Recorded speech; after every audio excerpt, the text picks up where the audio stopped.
Good morning, and welcome to the Frontiers of Knowledge segment of Dr. Lamba's Awakening Call.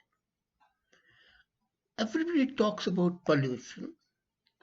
Everybody talks about climate change occurring because of pollution, and pollution because of the carbon imprint, the carbon footprint.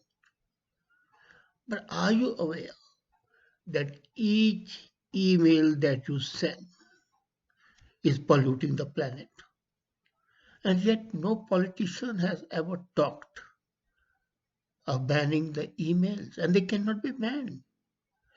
Just now, a couple of days back, the largest energy supplier, OVO Energy, in England, UK, stated that if one individual, or rather each individual, sent one less email a day, Britain could reduce its carbon output by 16,433 tons.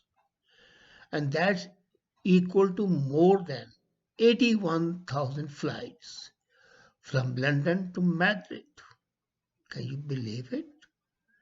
Just one unnecessary email to be reduced per day. And that's not difficult to do. Would you believe that in England, 64 million emails are sent which are not necessary? I'm not talking of the needed emails, but unnecessary emails. Thank you. Nice meeting you.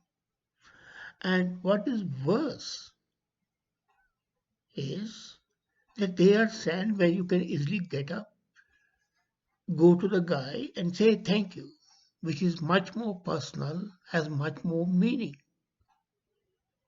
And it has been seen that these thank you emails only thank you emails, one day, each day can save 16,433 tons of carbon every year.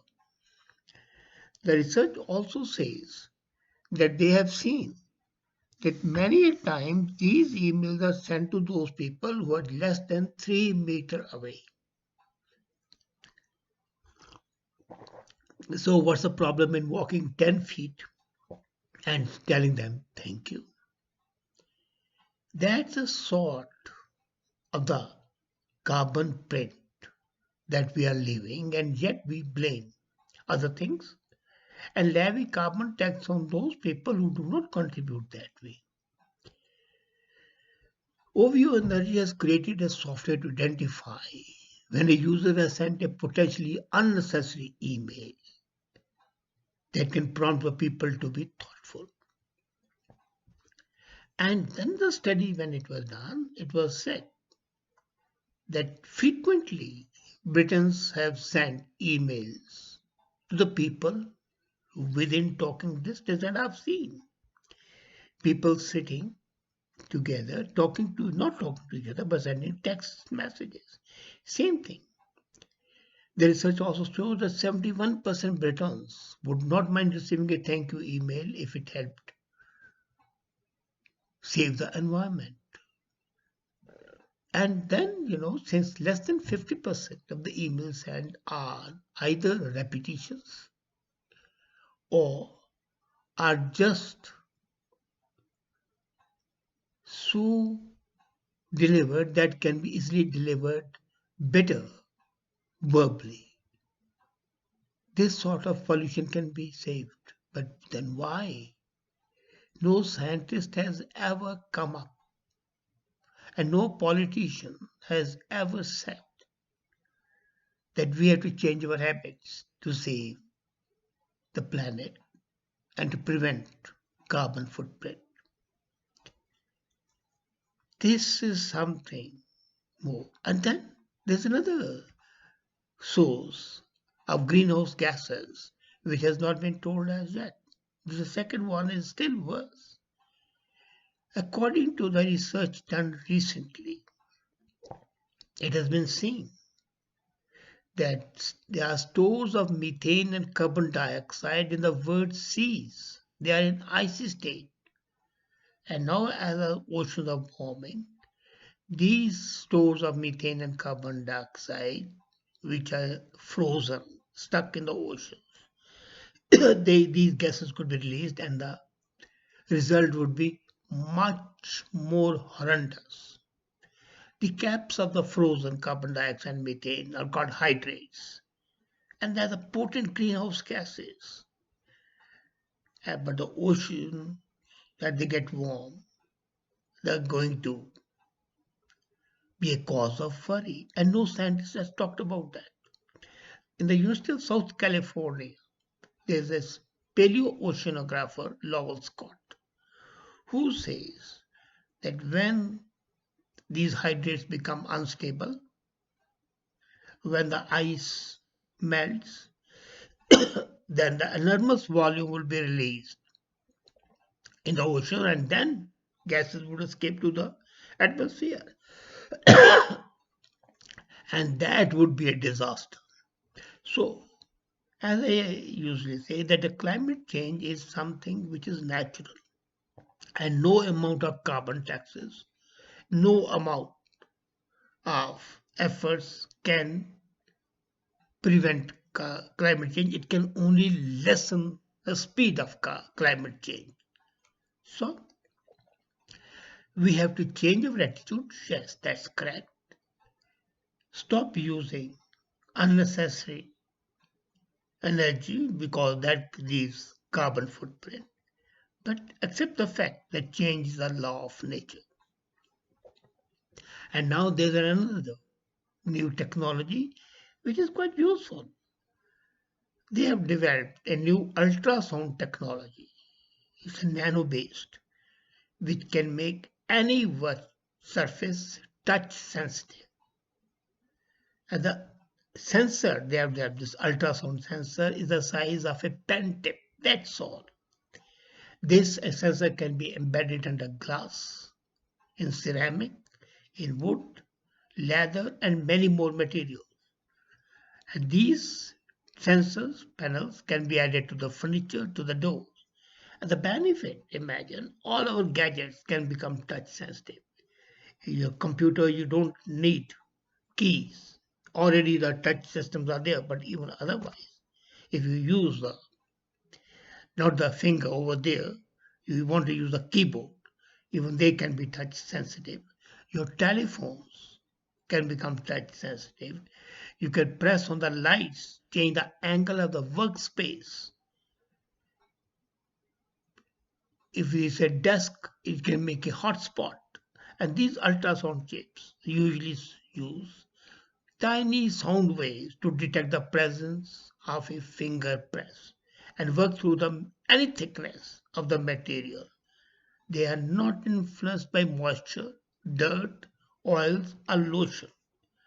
And according to Mo Magnasondia, the person who has come up with ultrasound system, the uses of this system, user touch user friendly, has not been implemented in this way till now. What they are going to do is that they can use it to add to your smartwatches, AR and VR, visual reality, and can be used to enable one touch access to a car. Just press against the handle and away you go. Touch sensitive buttons can be built into steering wheels inside the vehicles. Naturally, imagination staggers at what can be done. And then we have been knowing only the earth which we see, seven continents, including Antarctica and Arctic. But there's a perfect land on earth hiding beneath the Antarctic Sea. A new map has been made, and this contains mountains, valleys, and canyons hidden under Antarctica as the deepest land on the earth. And this would enable, when the ice melts, to be new habitation. It's pretty flat, pretty featureless, Antarctica itself. But beneath the ice pack, that's accumulated over the ages. There's an ancient continent, as textured, as I said, by the canyons, by the mountains, by the valleys, as any other continent is. And when the ice will flow, the new word would come into being. Well, the children would have to learn a new continent, a new word. And America would not be a new word. The new continent would not be Antarctica and Arctic, but the new continent would be this. There's otherwise the new continent as we find Zealandia, which I talked about it in one of my comments earlier. And then wonders would never cease. We talked of the new world under the ocean, and in Greenland, nearer home, beneath Greenland ice, there is a dark river. Dark because nobody has seen it, because in the darkness. And it travels for 1,000 miles. That means 1,600 kilometers. And there's a valley, and it has a subterranean river which transports water from Greenland to the north coast. And imagine when the snow melts above Greenland and you dig deep, you have a stunning picture of this river. As I said, the valley flow is at a depth of 900 to 1640 feet, and below that is the river. The hidden river can be 330 feet to 980 feet below the icy surface. And eventually, if you get deep enough, that is about 500 feet, you can see the water flowing. And it has been running in darkness for hundreds of miles, hundreds, actually 1,640 kilometers. And now they have discovered it.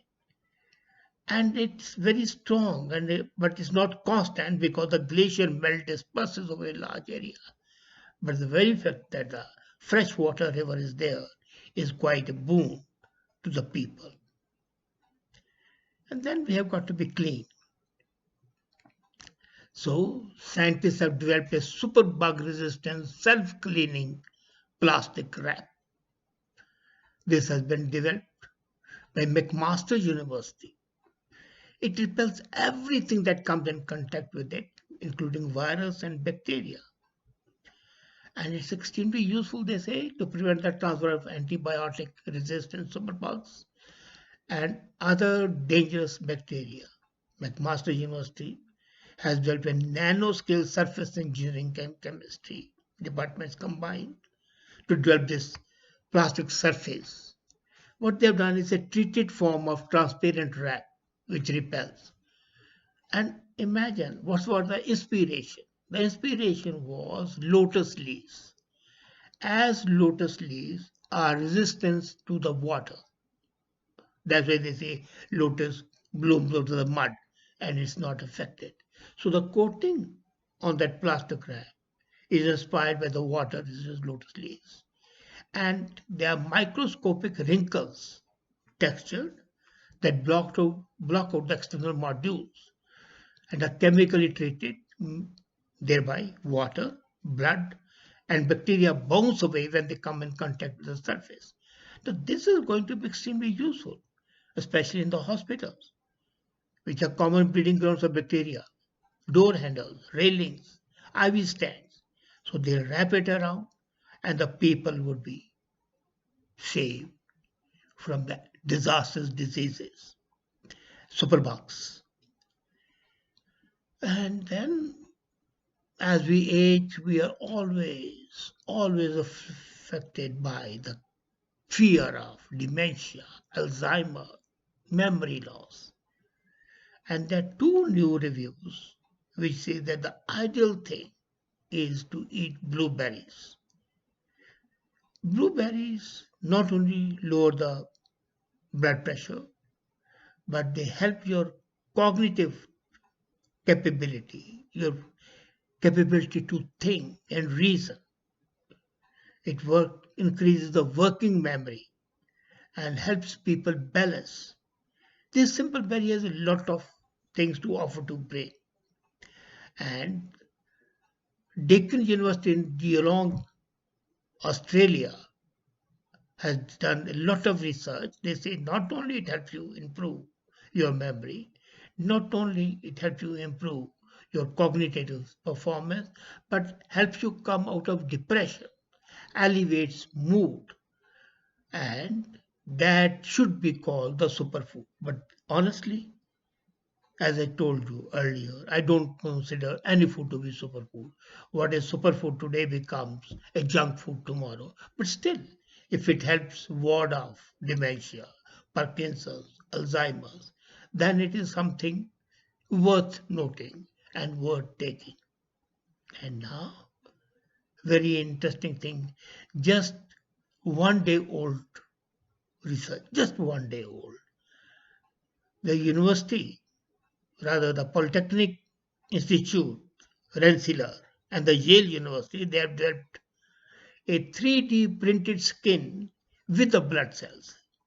You say, well, what's big about it?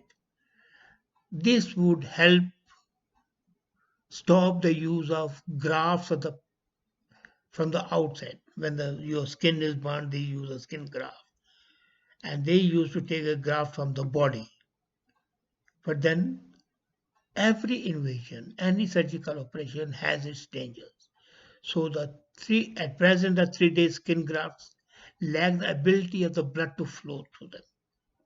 Now what they have done is they have researched and mixed several different kinds of cells, and those cells reside within the blood vessels. So they have created a bio ink, and that bio ink is used in this 3D printed skin. Thereby, you can print skin grafts that serve as permanent grafts. This is something, a boon to those people who need the skin graft.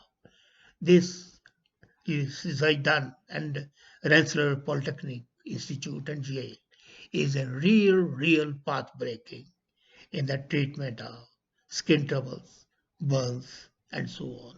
So these, friends, was the latest developments that widen the horizon of your knowledge. And for next, we meet again next week. Thank you.